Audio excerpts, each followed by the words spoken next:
El valor o tono corresponde a cuán claro u oscuro es un color. Aquí vemos dos matices azules, pero el tono del matiz de la derecha es más claro que el tono del matiz de la izquierda. Aquí vemos dos matices rojos, pero el tono del matiz de la izquierda es más claro que el tono del matiz de la derecha. Aquí hay dos matices diferentes, uno amarillo y otro azul, pero sabemos que el tono del matiz amarillo es más claro que el tono del matiz azul. Podemos ver que aquí el tono del rojo es más claro que azul.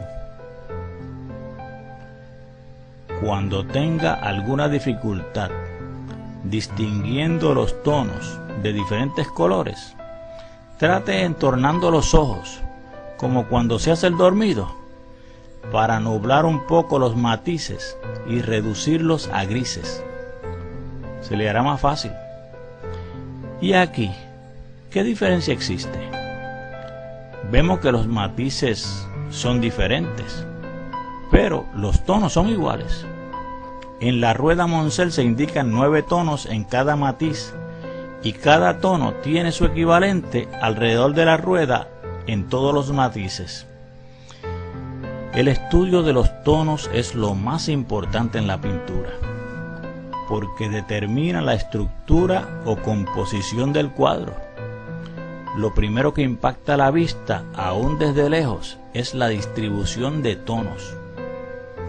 Quizás no se pueda distinguir si la forma que observamos es un árbol, una persona o el lado de un edificio, o si esa forma es de matiz violeta, roja o marrón, pero con toda certeza podemos saber que esa forma tiene un tono oscuro, un tono medio o un tono claro, y que su composición nos atrae o no nos atrae. Otra propiedad del color es su intensidad o croma. Croma tiene que ver con cuán vivo o crudo es un color. Aquí vemos una gama de mezclas de colores donde las intensidades van disminuyendo de izquierda a derecha hasta tornarse grises. Observe que los matices y los tonos se han mantenido constantes. Solo ha variado la intensidad del matiz.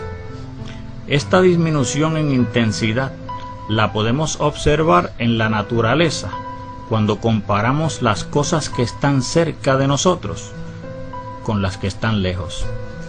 Compare aquí los matices de los colores más intensos de la cercanía con los de la lejanía.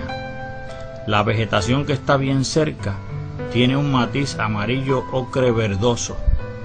Un poco más lejos se va perdiendo el amarillo hasta llegar a un verde de baja intensidad. Aún más lejos, este verde pierde el amarillo por completo y se convierte en un azul de muy baja intensidad. Al mismo tiempo que ocurren estos cambios en matices, la intensidad va bajando tanto que los azules se van tornando en grises, con tonos claros en las lejanas montañas.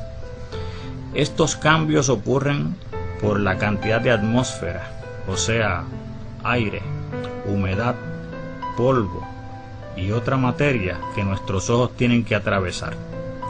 Este efecto ocurre de manera más drástica en los días nublados y lluviosos.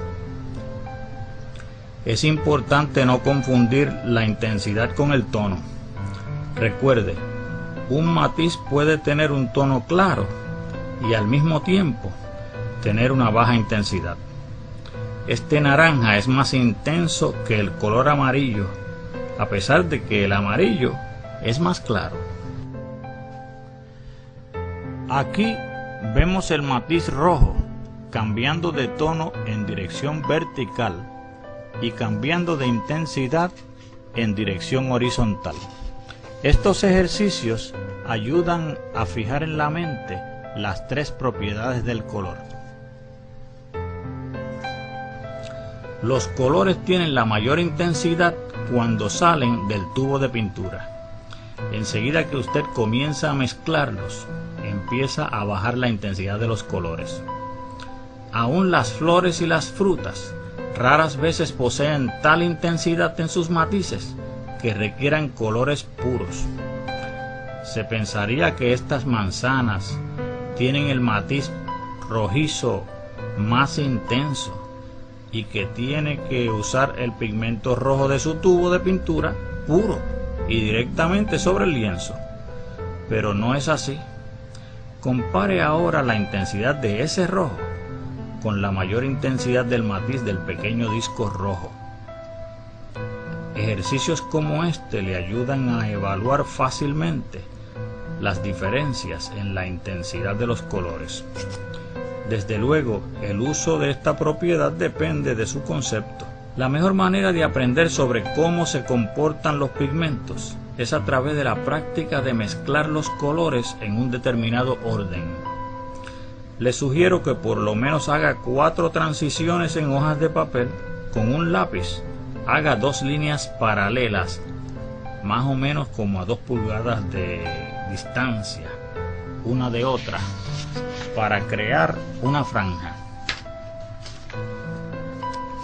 Mezcle los 3 óleos primarios, rojo, azul y amarillo, para obtener un color que se acerque bastante al negro. Con un pincel Filbert número 6, establezca este color oscuro en un extremo de esta franja. Añada un poco de blanco a la mezcla y tire otra pincelada al lado de la primera. Añada un poco más de blanco y tire otra pincelada al lado de la segunda. Siga añadiendo blanco y tirando pinceladas, tratando de crear una franja de color gris con saltos de tonos de manera gradual y uniforme.